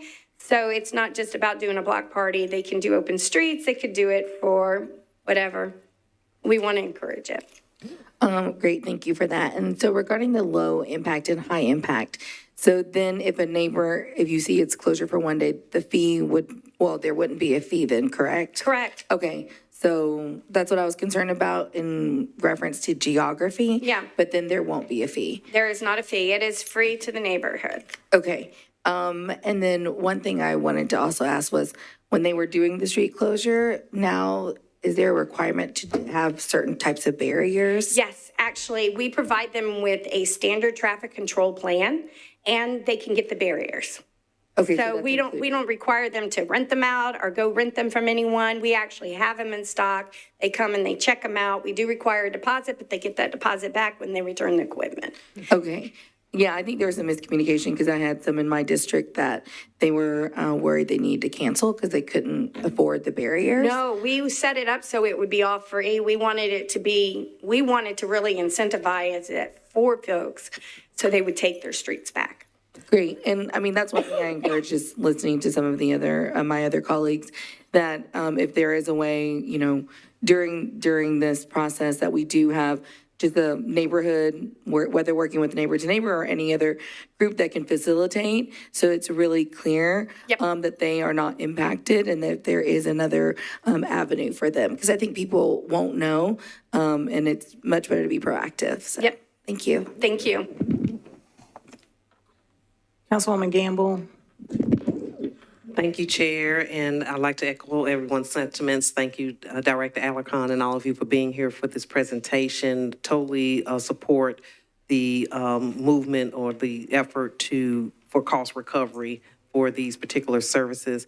The questions that I have kind of follow up to Councilmember Vo with the open streets policy. I will say that I had the same questions because it's not really clear in the policy that the fees are waived for these particular events. And so I guess I want to confirm, are the fees waived for the neighborhood open street, the Open Streets Festival, and the Slow Street? Yes, ma'am. Okay. Thank you for verifying that. And maybe if you all can put that in the policy, that'll be helpful. And then also for the barriers, and I've recently, well, I guess 2 years ago maybe now, I had an event where we were doing a marker, a historical home marker, and I had requested that the street be closed and sent in the application, requested the barriers, and did not find out until the morning of the event that I was expected to pick up the barricades. And so I guess my question is, I mean, and of course I didn't have the means to do that, and I would suggest that, well, maybe think that other individuals, neighborhoods wouldn't have the means to pick up the barriers and bring them back. And so I guess my question is there a option for Metro, for your department to deliver and pick up barriers if the neighborhood representative is not able to do that? We want to incentivize these neighborhood events. If they give ample amount of notice, we most likely can work with them. We do want to ask them, this is their event, we want to encourage it. The barriers we have are not big, huge barriers that you can't put in your car. So we did simplify it so that, lessons learned, we went and bought barriers that they can actually carry in the back of their car. Or, truck is much more convenient, but if they're in an SUV, it's definitely going to work as well. But if there is a scenario or situation, as long as we have enough advance notice that we can plan accordingly, we will help. Because again, we want to incentivize these neighborhood events. Thank you, and I appreciate that you mentioned you bought different barriers. Yes, we did. They're more portable than the old horse barriers that I was expected to pick up. Okay, yes. Thank you very much. We're trying to get better. Councilwoman Porterfield. Thank you, Chair. If nobody else is in the queue, do we want to move the legislation? And if so, I'll move the legislation. It's been properly moved and seconded. And I need to read the caption. Are there any other questions on the presentation? If not, Director Alicorn, y'all can sit there or you can move back to the side table, whichever you prefer. Bill 2025-1063, Toombs and Evans Siegel, an ordinance amending certain sections and subsections of Chapter 2.62, Chapter 12.56, and Title 13 in the Metropolitan Code of Laws to modify fees charged by the Nashville Department of Transportation and Multimodal Infrastructure and make various other changes. Can I get a motion? Been properly moved and seconded. Councilwoman Porterfield. I would like to move Amendment 1. It's been properly moved and seconded to move amendment number 1. Councilwoman Porterfield, do you want to say what amendment 1 is? Absolutely not, but Director Alarcon or NDOT can speak to Amendment 1. Is the amendment that they worked on with Councilmember Parker that she explained earlier in the presentation. Thank you very much. So in Amendment 1, there's a couple changes based on working with the industry and as well with the Councilmember Parker in reference to the sidewalk dining. That is where we actually are putting in the recommendation of the new sidewalk dining and removing and striking completely the square footage, and then doing the stair stepping based on 0 to 500, 501 to 1,000, 1,001 higher, and the different fee structures with that. It'll be a flat rate with no square footage added whatsoever. There's also language in there that references, help me out here. Oh, thank you. For the excavation, one of the concerns that we heard from different fiber companies is that the new fee would create a financial challenge for them. So we moved it from 50 linear feet to 500 linear feet. We actually went back and actually reviewed all of our different fees, excavation, and how much was like the average that excavation requests was made, and none of them were really above 500. They were all around 500. So we moved it from 50 to 500. And then the other one was in reference to the annual report that we would be doing. Sorry, I had to check because I'm trying to remember real quick. That we would make sure we bring an annual report back before y'all every single year, 2 months prior to the actual increase of the next year's fee. And in that annual report, we would be providing the outcomes of the staffing level that we were able to hire, when we hired them, basically what they're doing, and as well as KPIs. We currently already have KPIs. We do currently measure the amount of turnaround time it takes for both a review for a standard permit, and then we have some reviews that have to go before engineering for a review. So, excuse me, we've already challenging our staff to improve on that. So we're hoping with some of these changes, we can actually see an improvement on that. So we'll bring that back before y'all as well. So those were some of the things. Did I forget anything? No, that was it. So that was what's in Amendment 1. Thank you. Is there any additional discussion on Amendment number 1? Seeing none, all those in favor, aye. Opposed, no. Any not voting or abstaining? All right, motion carries. Can I get a motion on Amendment number 2? Been properly moved and seconded to approve Amendment number 2. Councilwoman Hill, you are recognized.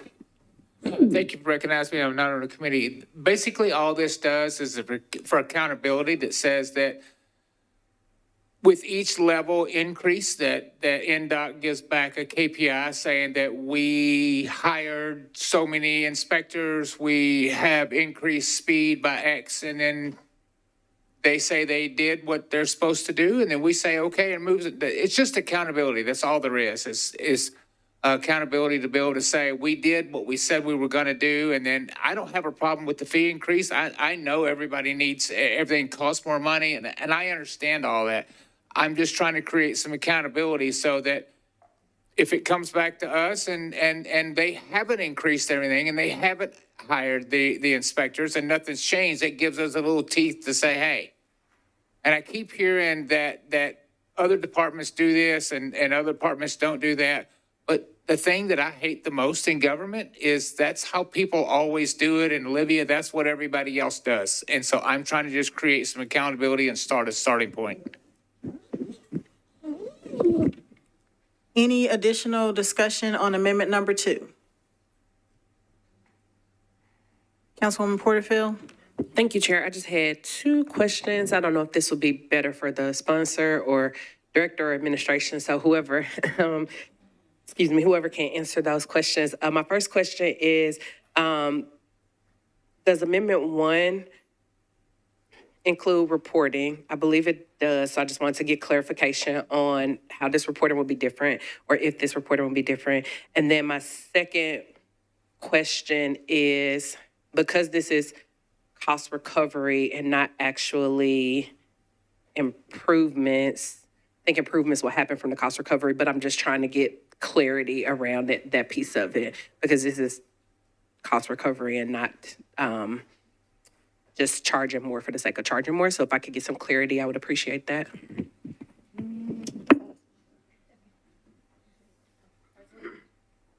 Director Alicorn, do you want to take that? Yes, ma'am. I was looking at Dave make sure if you want to take it from me. We do feel like in the First Amendment, the reporting required to come back before council 2 months before with KPIs and all of that is accountability built into that reporting process. And as far as your second question, which was, help me remember real quick, because I was really stuck on whether I was to speak or not. Y'all remember? I think it was the difference between Amendment 1 and Amendment 2 because they both include reporting. It's in essence, I cannot take this, what Councilmember Hill is recommending is that, yes, we'll come back before you in 2 months, but y'all would have to approve it before I could move forward and do the second year fee collection. And so this, I would still do the same reporting, it's just y'all would have to say about whether the second one goes into effect or not. And then the third one goes into effect, and then year 4 and year 5. But also remember, year 5 will be bringing back a new fee study to you as well. If I said that correctly, did I, Councilmember Hill? Thank you. Councilwoman Johnston? And therein lies the accountability. Reporting in and of itself is not accountability. So the reporting feature is the same, but the accountability comes into what are we promising and what are we delivering? And if we are delivering on the promise, then we can move forward with increasing fee structures in the second year. And I don't have any hesitancy to say that this body, if we are providing what we are promising, that we would approve those fee increases in year 2. But right now, there is absolutely no accountability. And I'm going to repeat it again. Reporting is not accountability. Reporting is just reporting. And so this amendment allows that accountability. And so, you know, we've increased property taxes, we've increased sales tax, we've got a lot of stuff going on right now. And so it's one thing to say we're going to do this, it's cost recovery, yada, yada, there's all the narratives. But there's no accountability built into this unless this amendment passes. So not only am I going to support it, but I'm going to sign on to it. Any, Councilwoman Gamble? Thank you, Chair. I guess I'm asking for a little clarification because the way that I read the amendment, and maybe I'm wrong, it's saying that that the automatic renewal adjustment described above, any increase in fees after July 1, 2028 shall require approval by resolution. So are we saying that all of the increments that are already in this fee schedule for the next 3 years, you're coming back to the council to approve, or is it after 2028 that you're coming back? I guess I need clarification. Councilwoman Hill, do you want to clarify your amendment? I don't have a great answer for that. I thought it was supposed to start next year. At least the amendment that I'm looking at says after July 1, 2028. Doesn't it say further down there, it starts at 20?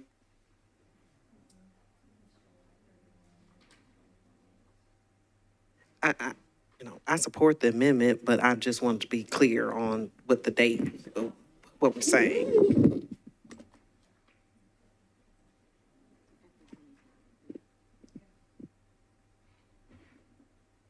Councilmember, it says in a couple of places, July 1, 2028. July 31st, 2028. My apologies.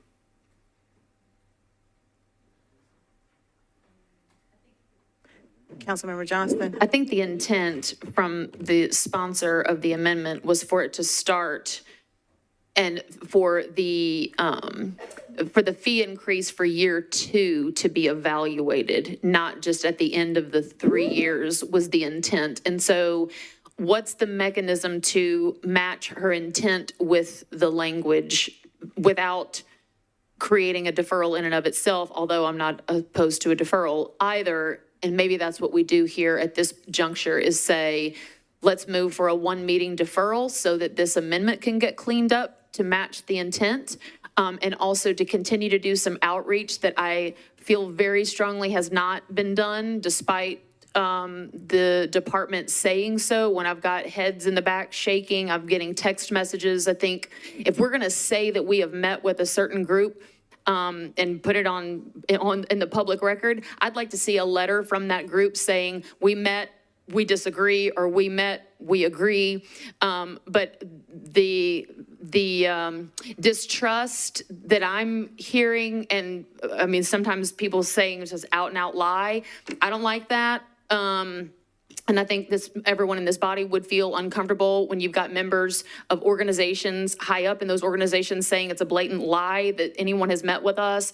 That's a problem. So I'm going to go ahead and move for a 1-meeting deferral in order to make sure that we can get this amendment cleaned up and among other things. Is there a second? Been properly moved and seconded for a 1-meeting deferral. Councilwoman Porterfield on the deferral.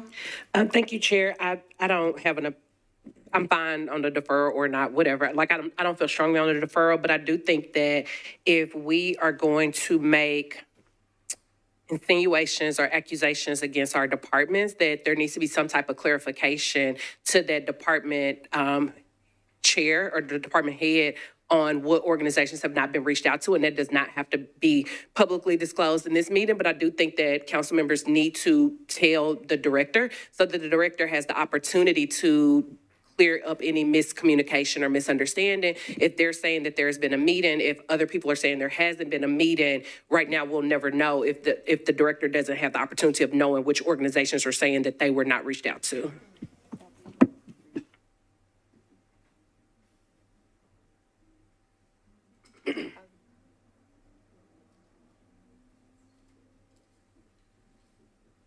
Thank you, Councilmember Porterfield. I think what we're going to do so that there's not a lot of back and forth right now, and it's getting late, is that we'll work through the council office for that communication to get some clarification on who's been reached out to and who hasn't been.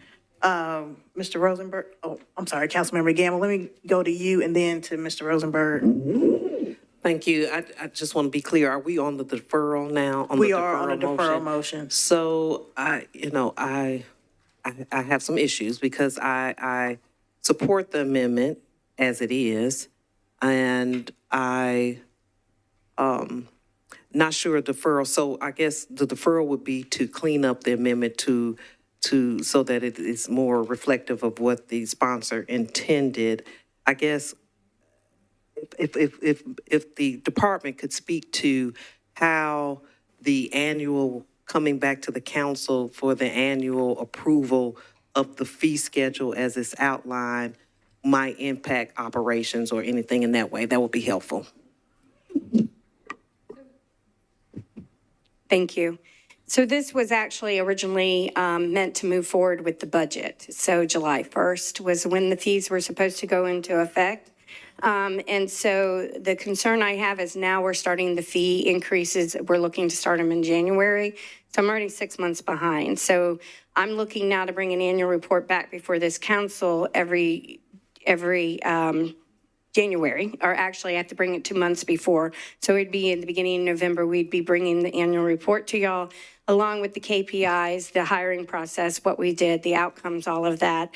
And then also the game plan for the next year is what we plan.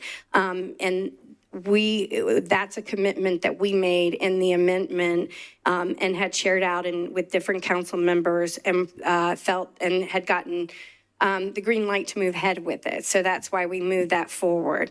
I think that's the only big difference is the timing of that, because we would want to put it all in our budget. And so I would have to put for that improvement for January 1st for the next year in my July budget. So if that wasn't to happen, I would have a budget that would be flawed. Thank you. And so are we suggesting then that this be done by resolution as far as approving, and I guess that can be in the clarification of the rewrite of the amendment, but I guess that needs to be clear too, because if we need to make an expedient recommendation so that it could be put in the budget, that needs to be considered. Thank you. Thank you, council member. Is there, Mr. Rosenberg, did you have something to add? Thank you, Madam Chair.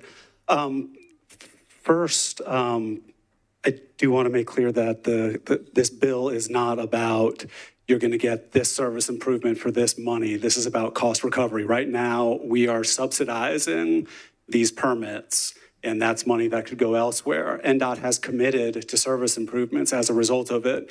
It includes reports with KPIs. It includes the opportunity every year for council to decide whether or not they want to approve fees or not. There's the budget, and then there's also the opportunity to bring legislation anytime if you don't feel like, if you feel like as a policy decision that we should subsidize these fees.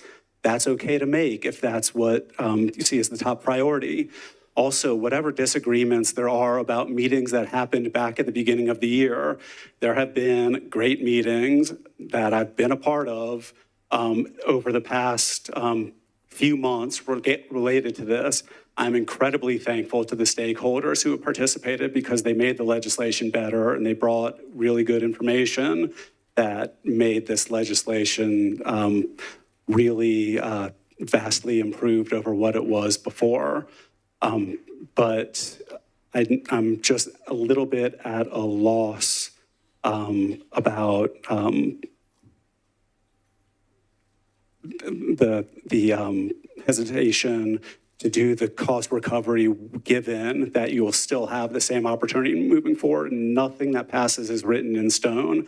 Council can always pass a bill to undo a bill. Appreciate your thoughtfulness. Thank you, Mr. Rosenberg. Any further discussion on the deferral? Councilwoman Gamble? Thank you. And I just have to put on the record that I'm against the deferral. I do appreciate the administration's comments on that, and I tend to agree. Not always usual, but I tend to agree, and I would just like to speak against the deferral. Councilwoman Porterfield? Thank you, Chair. I echo Councilmember Gamble that I'm going to vote against the deferral. Councilwoman Suara? Thank you, Chair. I want to thank the director and her staff. I think there's been a lot of conversations, and the administration.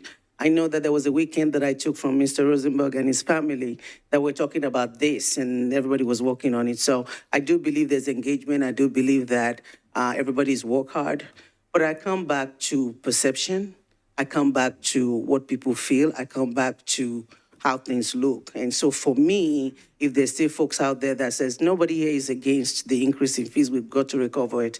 But if there's still folks out there that says we want more information, we want time to talk to our folks, we want to be able to present this and all of that, I don't think a one meeting deferral is going to hurt. And so I'm going to support the deferral. Thank you.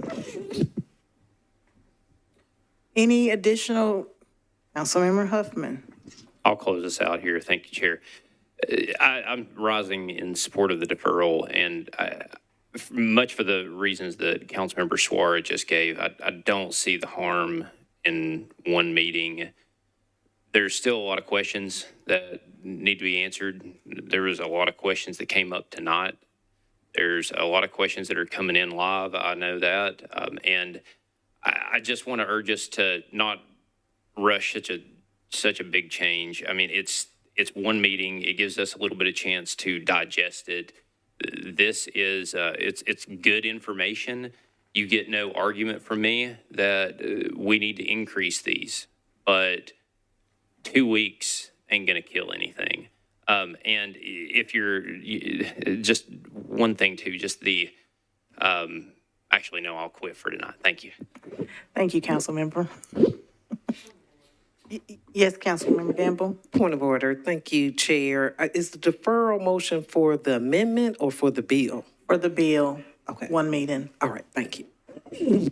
Any additional discussion on the one meeting deferral motion? Hearing none, well, I know there's going to be some no's, so we're going to raise our hands. So all those in favor of the one meeting deferral? 2, 3, 4, 5, 6. And chair votes yes, so 7 in favor. Any against, raise your hand. 2 against. Any not voting or abstaining? All right, motion carries, 7 in favor, 2 against, 0 not voting or abstaining. Is that everything? All right, meeting adjourned. Thank you.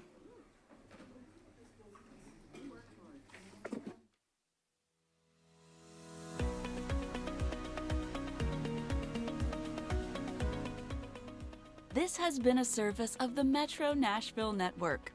If you would like to see this presentation again, or for more information on this and other programs, visit nashville.gov.